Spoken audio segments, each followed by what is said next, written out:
다 함께 사도신경으로 신앙 고백하겠습니다.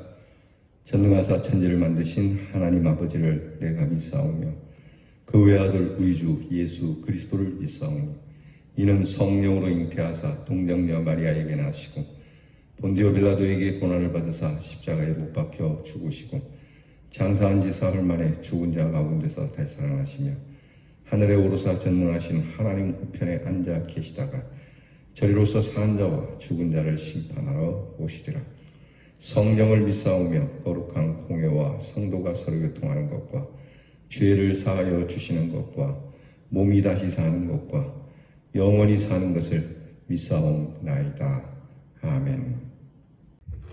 찬송가 478장 참 아름다워라 찬양하겠습니다.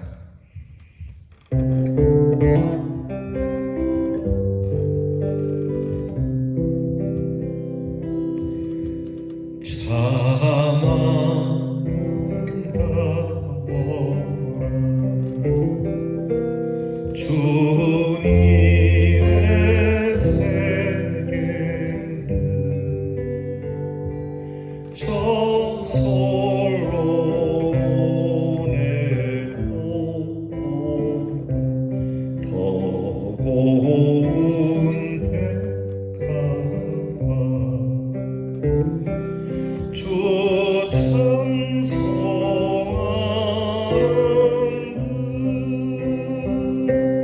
듯 맑은 새소리 내 아버지의 지으신 그 송식이 기도다. 참 아름다워라 주님의 세계는 저 아침에와 저녁물 밤하늘 빛난 별 망망한 바다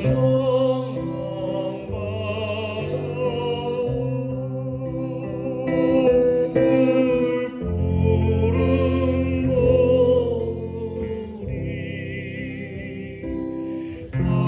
아주 하나님의 큰 광을 잘 드러내도다. 참 아름다워라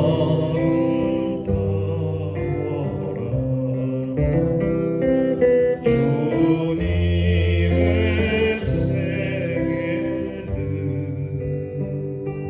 저 산에 우는 바람과 잔잔한 시냇물 그 소리 가운데 음성 들리니 주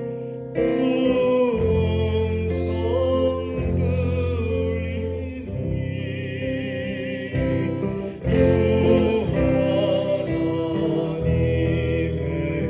큰 뜻을 나을 듯하도다.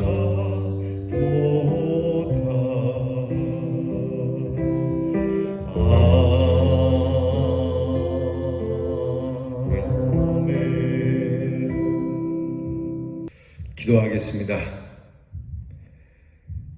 참 아름다운 계절을 주신 하나님 감사합니다. 가을이 진하게 익어가는 이 계절에 하나님께서 창조하신 자연과 만물을 보며 하나님의 그 능하신 능력을 찬양합니다.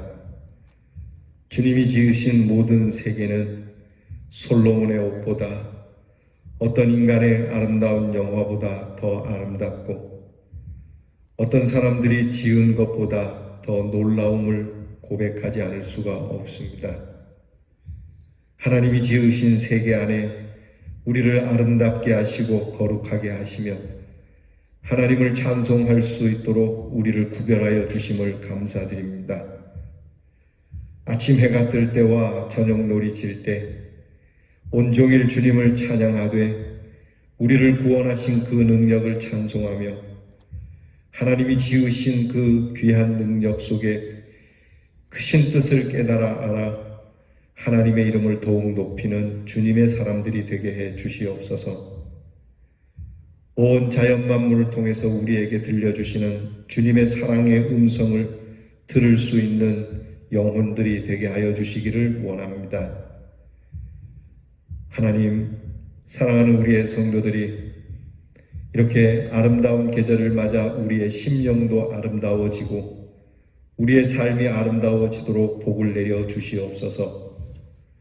코로나 질병으로 인해서 온 세상이 힘들고 어려우나 하나님의 이름을 부르는 자에게 구원을 주셔서 이 귀한 아름다운 계절과 같이 복됨을 누리며 살아가는 복을 주시옵소서. 하나님, 우리의 행하는 일도 아름답기를 원합니다. 추하지 않게 하시고 우리의 말과 행실도 아름다워서 사람들에게 귀한 향기를 풍기며 은혜로운 삶을 살아가는 저희들이 되게 하여 주옵소서. 오늘도 하나님의 아름다운 말씀으로 우리를 다듬어 가시니 감사합니다. 이 말씀을 따라 저희들의 삶이 지혜로워지고 잘 다듬어져서 참 신령한 사람들로 살다가 주님의 나라에 갈 수 있도록 은혜를 주시옵소서. 우리의 자녀들을 보며 아름다운 앞길을 축복하게 하시고 힘겨운 삶 속에서도 귀한 하나님의 사랑으로 하나님이 주시는 귀한 날들을 찬송하며 노래하며 살아가는 우리의 자녀가 되도록 저희들이 힘써 기도하고 도우며 하나님께서 이 귀한 제단과 온 세계에 세워진 교회와 성도들을 통하여 온 세상에 아름다우신 주님의 사랑을 드러내게 하여 주시옵소서. 예수님 이름으로 기도하옵나이다. 아멘. 오늘 우리가 함께 나눌 말씀은 잠언 11장 15절부터 여러 말씀을 함께 나눕니다. 여러분 영상을 보시며 성경을 같이 봉독하겠습니다. 타인을 위하여 보증이 되는 자는 손해를 당하여도 보증이 되기를 싫어하는 자는 평안하니라. 지혜 없는 자는 남의 손을 잡고 그 이웃 앞에서 보증이 되느니라. 타인을 위하여 보증이 된 자의 옷을 취하라. 외인들의 보증이 된 자는 그 몸을 볼모 잡힐지니라. 너는 사람으로 더불어 손을 잡지 말며 남의 빚에 보증이 되지 말라. 만일 갚을 것이 없으면 내 누운 침상도 빼앗길 것이라. 네가 어찌 그리 하겠느냐. 타인을 위하여 보증이 된 자의 옷을 취하라. 외인들의 보증이 된 자는 그 몸을 볼모 잡힐지니라. 아멘. 일전에도 말씀을 드린 바 있지만 오늘 성경 말씀은 보증에 관한 우리의 삶의 지혜를 말씀해 주고 있습니다. 담보와 보증은 인간 사회 경제 생활에 있어서 매우 긴하게 사용되는 일입니다. 그러나 담보와 보증이 신뢰를 바탕으로 하지 않으면 양쪽 모두가 파탄에 이르게 됩니다. 그래서 성경은 이것을 무조건 금하기보다는 삶의 상황에 따라서 담보나 보증 행위가 있을 때 그 신실하지 못한 행위에 대하여 경고를 주시는 말씀으로 받아야 합니다. 그렇기 때문에 잠언은 담보와 보증에 대하여 좀 강팍해 보이긴 하겠지만 냉정한 태도를 갖는 것이 지혜롭다고 말씀하고 있습니다. 대개의 경우 보증이나 담보는 빚과 관련이 됩니다. 그러므로 이 문제에 대하여 생각할 때 우리는 빚에 대한 생각을 깊이 살펴서 이 보증과 담보에 대한 일을 진행해야 합니다. 동시에 이것은 어떤 경우에도 자신의 소유 또 자신의 재산 등을 잘 지키기 위한 방법이기 때문에 할 수만 있으면 이런 일에 관여되지 않는 것이 삶 속에서 평안함을 이루는 것이라고 가르쳐주고 있습니다. 그래서 담보와 보증의 문제는 가볍게 다루어서 안 되고 신중하고 또 신중해야 될 것을 권면하면서 피치 못하게 보증을 선 경우에는 가능한 한 그 보증으로부터 하루빨리 그 문제를 풀어서 자유할 수 있어야 한다고 성경은 가르치고 있습니다. 성경은 빚 문제를 풀기 위해서는 자신의 체면이나 자존심 따위는 내려놓고 빨리 풀으라고 강하게 말씀하는데, 그 이유는 보증이 이행될 때에 상대는 자신의 것을 지키기 위해서 상대방의 입장을 배려하지 않고 덤벼들게 되고, 그때에는 생각했던 것보다 훨씬 더 큰 손해나 더 큰 슬픔이나 더 큰 고충을 당하면 물론이고, 그 시대에는 보증과 담보를 잘못 서면은 노예로도 전락될 수 있기 때문입니다.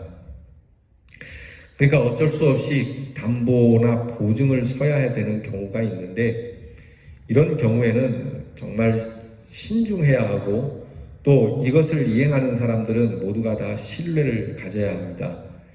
특별히 돈을 빌리는 사람, 좀 보증을 서달라고 하는 사람들은 철저하게 이 신뢰를 지켜야 합니다. 이것이 유익하게 쓰일 수 있는 방법은 그것입니다. 그러니까 내가 답답하고 궁급하기는 하지만 내가 갚을 수 없는 능력인데 함부로 보증을 서달라고 하거나 담보를 해달라고 해서는 안 됩니다. 예를 들어서 내가 약속한 기간에 그 담보한 거나 보증한 것을 갚지 못하면 그것을 빌려준 사람에게는 큰 피해가 돌아가기 때문이죠. 또 하나, 사람들의 약점을 이용해서 보증이나 담보를 세워가지고 힘겹게 하면 안 됩니다.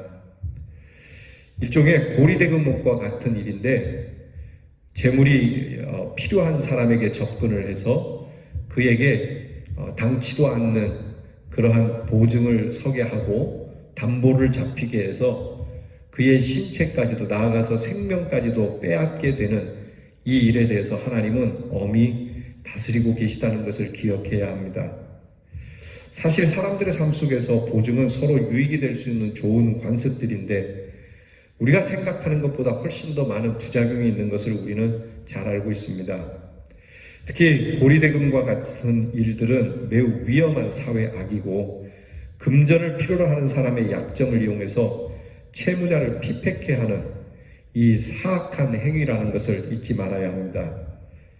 이런 의미에서 오늘 성경에서는 성급하거나 그릇된 생각에서 보증의 행위를 갖지 말라고 아주 의미 깊게 말씀하고 있습니다. 채무자와 반대로 채무자에게 좋은 유익을 주기 위하여 보증을 서는 사람이 오히려 배신을 당하는 일도 많고, 손해를 보는 일도 많고, 심지어 재산을 잃고 방황하게 되는 일도 많기 때문입니다. 그래서 보증을 받는 사람이 보증하는 사람의 행위를 배반하거나 그 은덕을 잊어버리는 경우에 아주 파렴치한 사람이 된다는 것을 기억합시다. 이제 우리는 사람으로 인한 보증 때문에 상처를 입는 것보다 우리의 영원한 생명의 보증이신 주님의 은혜를 더욱 생각하면서 살아가는 그리스도인이 되시기를 바랍니다. 히브리서 7장 22절에 보면 이와 같이 예수는 더 좋은 언약의 보증이 되셨느니라 라고 하는 말씀대로 죄인인 우리에게 희생으로 보증이 돼 주셔서 우리에게 더 좋은 영원한 구원의 축복, 그리고 영원한 약속의 기업, 안식의 축복을 누릴 수 있도록 더 좋은 길을 예비해 주신 주님을 기억할 수 있어야 합니다. 오늘도 우리의 담보와 보증이 서로에게 더 좋은 은혜의 삶이 되도록 하고, 삶을 우리의 보증이 되시는 예수님을 믿는 믿음으로 신용을 가꾸어가는 성도들이 되어야 합니다. 우리 성도들이 있는 곳의 보증과 담보는 아주 복되게 쓰여야 하고, 그리고 그리스도의 귀한 신뢰를 바탕으로 한 신용으로 우리 사회가 이루어져 가야 할 것입니다. 사랑하는 성도 여러분, 어쩔 수 없이 빌려야 하고 또 어쩔 수 없이 빌려주어야 한다면 그 사이에 주님의 보증이 있어 주님께서 함께 해주시는 그 신뢰로 우리의 삶을 아름답게 가꾸어 가도록 항상 우리에게 지혜가 있는 축복이 함께하기를 간절히 소망합니다. 기도하겠습니다. 하나님, 신뢰를 갖고자 애쓰고 수고하지만 사람들의 마음의 욕심과 이익을 따라 쉽게 신뢰가 깨어지는 오늘 세상살이 속에서 오직 변함없이 신실하신 주님만 바라보는 저희들을 주께서 기억해 주시옵소서. 그리고 우리를 변함없이 사랑하는 주님의 그 신뢰를 따라 우리 서로가 서로에게 좋은 신뢰의 이웃이 되어 보증을 필요로 하는 일 속에 그리스도인의 보증은 채무자나 채권자나 신용이 참으로 특별하고 두터워서 이 일에 조금도 의심 없이 서로에게 좋은 기회를 줄 수 있고 받을 수 있는 삶이 되도록 인도해 주시옵소서. 급하다고 함부로 남의 것을 빌려서 이것으로부터 불편해지지 않게 하시고 불쌍하다 하여 함부로 내주어서 우리의 삶이 피폐하지 않도록 주님 저희들에게 지혜와 총명을 주시고 우리로 빌려주는 것과 또 빌려받는 것에 하나님의 크신 축복이 있어 서로 참 잘한 것이라고 말할 수 있는 일이 되도록 은혜를 주시옵소서. 예수님 이름으로 기도하옵나이다. 아멘. 주께서 가르쳐주신 기도를 다 함께 드리겠습니다. 하늘에 계신 우리 아버지여, 이름이 거룩히 여김을 받으시오며 나라 임하옵시며 뜻이 하늘에서 이루어진 것 같이 땅에서도 이루어지이다. 오늘날 우리에게 일용할 양식을 주옵시고 우리가 우리에게 죄 지은 자를 사하여 준 것 같이 우리 죄를 사하여 주옵시고 우리를 시험에 들게 하지 마옵시고 다만 악에서 구하옵소서. 대개 나라와 권세와 영광이 아버지께 영원히 있사옵나이다. 아멘.